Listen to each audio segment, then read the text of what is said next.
तो hello everyone, कैसे हैं आप सब। आशा करती हूँ कि आप लोग बहुत अच्छे से होंगे। आज मैं बहुत देर रात में ब्लॉग बना रही हूँ। एक्चुअली बहुत ज़्यादा बोरियत हो रही थी, पढ़ने का भी मन नहीं कर रहा था और घर में भी बात की सबसे, मतलब जिससे बात करनी थी उससे बात भी कर ली। कभी कभी मुझे ऐसी बोरियत होती है कि ना तो किसी से बात करने का मन होता है, ना पढ़ने का, ना ही फ़ोन चलाने का मन होता है। मुझे इतनी ज़्यादा बोरियत होती है, लोग कहते हैं ना, 2-2 3-3 घंटे निकल गए रील्स देखने में, शॉर्ट्स देखने में, लेकिन मेरा बिल्कुल मन ही नहीं करता देखने का कभी-कभी। ऐसा हमेशा नहीं होता है, कभी-कभी होता। पता नहीं क्यों अचानक से कहाँ से ये नेगेटिविटी आती है। और अभी तो कंडीशन सही नहीं चल रही हैं, बहुत चीज़ें बुरी हो गई उस वजह से है, लेकिन मेरे साथ ये मैक्सिमम टाइम होता है। तो चलिए आज मैं अपनी स्टोरी बताती हूँ। एक्चुअली दुःख तो बहुत ज़्यादा है, पापा नहीं है साथ में। और बहुत कुछ सोचा था कि जॉब लग जाएगी तो मैं ये करूँगी, पापा-मम्मी के लिए वो करूँगी, लेकिन सोचने और होने में बहुत ज़्यादा फ़र्क होता है। मेरी मैक्सिमम फ्रेंड्स की जॉब लग गई, लेकिन मैंने वो रास्ता ही चुना था जो कि बहुत लंबा था, तो अभी तक बस भटक रहे हैं रास्ते में। मैंने जो बैंक की प्रिपरेशन करने का डिसीज़न लिया था, वो मैं ये नहीं कहूँगी कि गलत था, लेकिन मैं ये मानती हूँ कि मुझे उस डिसीज़न के साथ-साथ कुछ और भी कोर्स करने चाहिए थे, जिससे मेरे पास ऑप्शन होता। मैंने 2 साल कुछ नहीं किया, लगभग 2.5 साल, और उस वजह से मेरा इतना ज़्यादा 3 साल सॉरी, इतना ज़्यादा अब मुझे रिग्रेट होता है, क्योंकि जब एज हम लोग की 24, 25, 26 में पहुँच जाते हैं, तब ऐसा लगता है कि पता नहीं क्या होगा। मैं ये बोलूँगी कि अभी हम लोग बूढ़े नहीं हुए हैं। लोगों की 30 साल, 35 साल, किसी-किसी की तो 40 साल में भी जॉब लगती है। लेकिन इतने टाइम से तैयारी कर रहे हैं, बस तैयारी प्रॉपर नहीं चल पाई, इस वजह से कहीं न कहीं दिक्कतें आ रही हैं, मैं ये चीज़ मानती हूँ। और इतनी बड़ी-बड़ी वैकेंसी निकल रही हैं, लेकिन मैंने बैंक की वजह से उनमें ध्यान नहीं दिया पहले, और अब ध्यान दे रही हूँ। तो अब थोड़ा-सा ऐज का भी इश्यू होता है, जैसे कि अगर पुलिस वगैरह में देखो तो जनरल की ऐज 18 से 23, लड़कियों को थोड़ा रिलैक्सेशन दे देते हैं, और रेलवे में वैकेंसी नहीं आ रही हैं। बैंक में वैकेंसी आती हैं, ये मैं बोलूँगी हर बार आती है, लेकिन इतनी हाई कट ऑफ जाती है। हाई कट ऑफ क्यों जाती है? क्योंकि चीज़ें नॉर्मल ही आती हैं, क्वेश्चन बहुत ज़्यादा टफ नहीं आते, उसमें टाइमिंग का खेल होता है, और सब खेल टाइमिंग बिगाड़ता है मेरा। तो मैं बता दूँ कि 2019 के लगभग जुलाई-अगस्त में मैं कानपुर गई थी बैंक की प्रिपरेशन करने के लिए। 19 में हमारा हुआ कॉलेज कंप्लीट। मेरे मैक्सिमम जो क्लासमेट थे कॉलेज के, उन्होंने किया बीटीसी। मतलब 70 बच्चों में 65 ने बीटीसी कर लिया, बचे 4-5, उसमें से कुछ बीएड में चले गए, कुछ ने एमएससी में किया। अब मैं शायद एक अकेली लड़की थी जिसने बैंक की प्रिपरेशन करना चाहा। और मैं मतलब ऐसी बात नहीं है कि मैं अभी ही लास्ट में ऐसी हो गई कि मैं एक अलग राह चुन रही थी। ऐसी मैंने कॉलेज में भी किया था। सबने मैथ छोड़ दिया, क्योंकि हमारा कॉलेज में था, बीएससी था सिंपल, तो फिजिक्स, केमिस्ट्री, मैथमेटिक्स। लेकिन जब थर्ड ईयर आता है, फाइनल ईयर आता है, तो उसमें एक सब्जेक्ट हम लोग को छोड़ना पड़ता है। ये कंपलसरी ही है, छोड़ना ही पड़ेगा, आप 3 में से कोई भी छोड़ दो। अब मैं ये सोचती थी कि मैथ तो मेरा फ़ेवरेट है, ऑब्वियसली मैथ मेरा फ़ेवरेट था। बीएससी तक मैंने मैथ बहुत अच्छे से पढ़ी है, और अब इतना ज़्यादा सिलेबस हो गया है कि अभी भी अच्छे से पढ़ती हूँ, बट सिलेबस कॉम्पिटिशन की तैयारी में इतना ब्रॉड होता है, इतना बड़ा होता है कि एक चीज़ पढ़ते हैं, दूसरा भूल जाता है, दूसरा पढ़ते हैं, तीसरा भूल जाता है, फिर पहले का रिवीजन करो।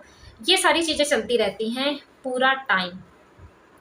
तो सबने छोड़ दिया मैथ, लेकिन मैं एक ऐसी अकेली लड़की थी जिसने मैथ नहीं छोड़ी, अकेले कोचिंग जाती थी। कोई, मतलब लड़की उस टाइम पे थी नहीं कोचिंग में शायद, मतलब मेरे कॉलेज की लड़की नहीं थी, फिर बाद में 1-2 लड़कियाँ आई थी। तो भाई साहब, जब मैंने बैंक की तैयारी का डिसीजन लिया, मुझे सबने टोका, लेकिन मुझे तो एक अलग ही भूत सवार था, नया-नया जोश था भाई, अगर हम पढ़ेंगे तो क्यों नहीं कर लेंगे ये सारी चीज़ें।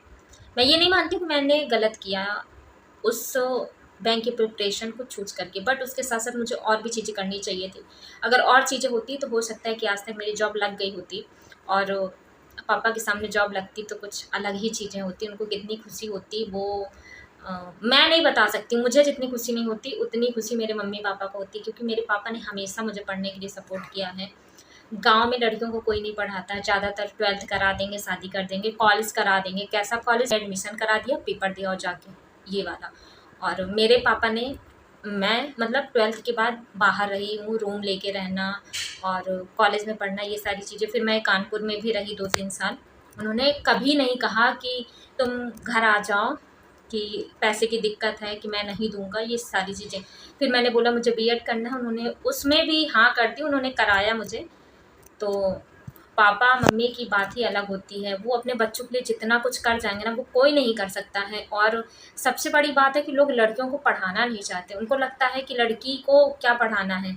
मैं गाँव की बात बता रही हूँ, और गाँव में सब लोग नहीं होते, पर मेरे इधर इतना पिछड़ा एरिया, मैं ये बात तो मानूँगी कि या तो लड़कियाँ पढ़ती नहीं हैं, पढ़ने के टाइम पे वो कुछ और चीज़ें करती हैं, या फिर उनको पढ़ाया नहीं जाता, 2 चीज़ें होती हैं। लेकिन मेरे पापा या मम्मी ने कभी ये नहीं कहा कि घर में काम है तुम घर आ जाओ, या तो पैसा नहीं है इसलिए मैं पैसा नहीं दूँगा। जब तक मैंने कहा उन्होंने पढ़ाया। 12th के बाद मैंने बोला मुझे आईआईटी करनी है, उन्होंने बोला ठीक है तुम जाओ।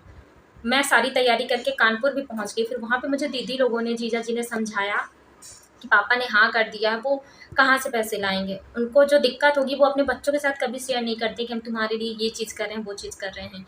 फिर मुझे भी चीज़ें समझ में आई, तो मैं वापस आ गई। फिर मैंने बीएससी में एडमिशन करा लिया, और उस टाइम पे मेरे सपने बहुत बड़े-बड़े थे कि मैं इलाहाबाद यूनिवर्सिटी में पढ़ूँगी, बीएचयू में पढ़ूँगी।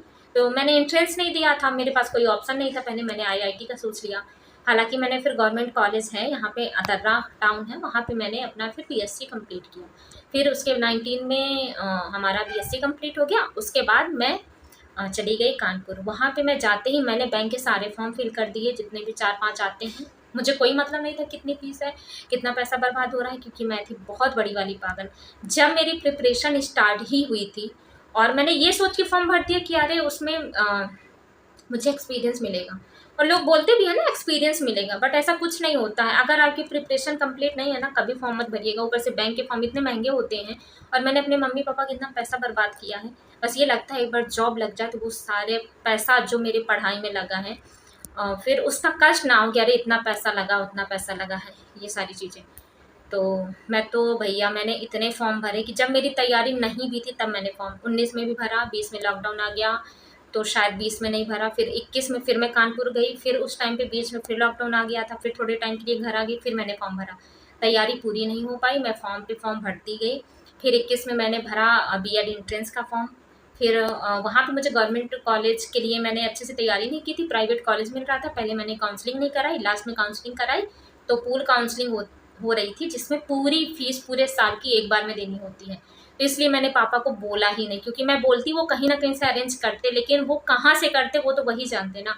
मेरे रूम का भी किराया लग रहा है, ऊपर से भाई-बहन भी गाँव में पढ़ रहे हैं, तो बहुत सारी चीज़ें होती हैं। सिर्फ़ एक बच्चा हो तो पढ़ाने में फिर वो चीज़ें नहीं होती हैं, लेकिन जब हम लोग 4 बहनें, 1 भाई हैं, 2 की शादी हो गई, 3 लोग तो हम लोग पढ़ने ही पढ़ने वाले हैं ना, तो कहीं न कहीं से तो खर्चा हो ही रहा है। तो 21 में मैंने एंट्रेंस भरा, फिर पूल काउंसलिंग की वजह से मैंने फिर उसमें एडमिशन नहीं कराया। फिर मैंने 22 में एंट्रेंस दिया बीएड का।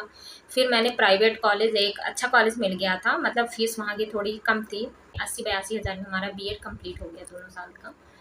तो फिर मैंने वहाँ से, मैंने और मेरी और 3 फ्रेंड हैं, हम लोगों ने वहाँ से, कन्नौज का कॉलेज है, वहाँ से हमने बीएड कंप्लीट किया, और फाइनली अभी जाके मेरा बीएड कंप्लीट हो गया। लेकिन मेरे साथ इतनी बुरी-बुरी चीज़ें होती रहीं कि जैसे ही मेरा बीएड का फर्स्ट सेमेस्टर का एग्ज़ाम था, तब पापा पिछले साल बीमार हुए थे। तब फिर मैं एग्ज़ाम देके मैं हॉस्पिटल गई, और पापा फिर 1.5-2 महीने लगभग एडमिट रहे, तो मैं पापा के पास रही। फिर उसके बाद जब हम घर आ गए, फिर 3-4 महीने बाद एग्ज़ाम, क्योंकि सेमेस्टर वाइज़ है कानपुर यूनिवर्सिटी में, और इधर बांदा साइड जो बुंदेलखंड यूनिवर्सिटी है, उधर तो ईयरली बीएड चलता है।